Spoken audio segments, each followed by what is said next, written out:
Hello everyone, and welcome back to the channel.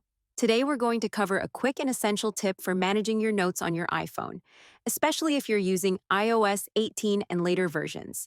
We'll show you exactly how to set or change the default account for your Notes app. This is particularly useful if you have multiple accounts like iCloud and Gmail, linked to your notes, and want to control where your new notes are saved. Let's get started.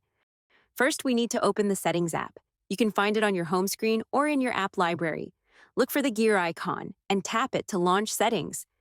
Once you're in the Settings menu, you'll need to scroll down until you find the Notes app. It's usually listed alphabetically among your installed applications.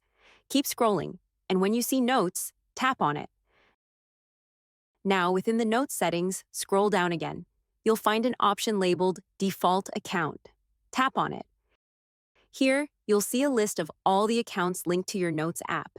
For example, you might see iCloud, Gmail, or any other accounts you've added.